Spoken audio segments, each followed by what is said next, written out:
Hello dan selamat sejahtera. Selamat datang ke bab 4 mengenai case study untuk mengaplikasikan prinsip-prinsip jom semak.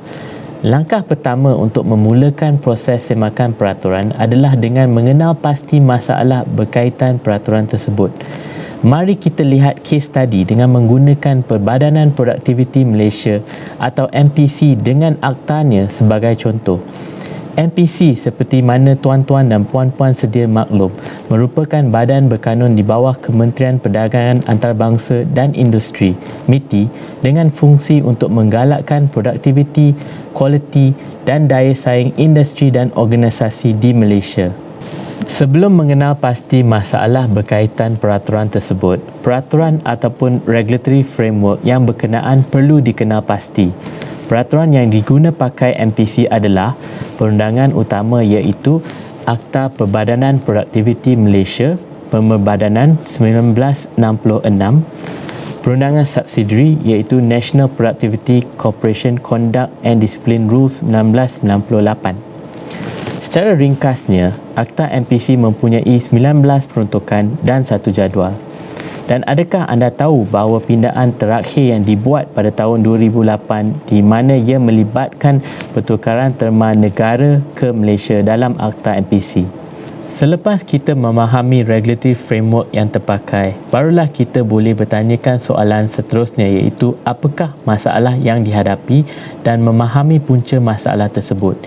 Ini adalah untuk menentukan sama ada ia berkait dengan peraturan ataupun tidak. Sebagai contoh, masalah yang sering ditimbulkan berkaitan maksud produktiviti dan maksud perkataan tersebut dalam konteks MPC menjalankan fungsi-fungsi dan peranannya.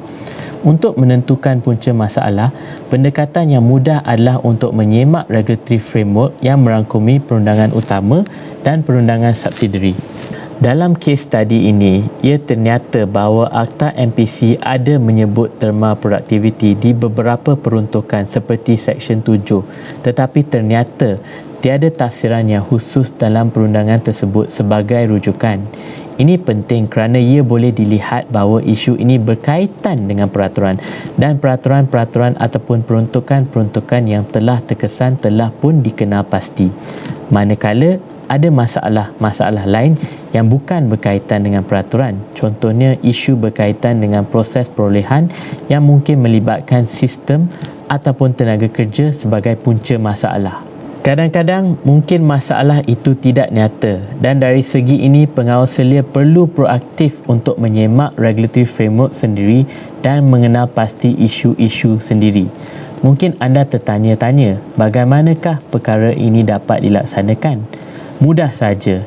Ini boleh dilaksanakan dengan bertanyakan beberapa soalan seperti mana yang telah diajar di bab 3 iaitu pertama, adakah peraturan itu diperlukan? Kedua, adakah peraturan itu sah di sisi undang-undang? Dan ketiga, adakah peraturan itu mesra pasaran? Mari kita ambil contoh Seksyen 12 dalam Akta MPC di mana ada peruntukan untuk memberi pinjaman kepada kaki tangan untuk membeli basikal.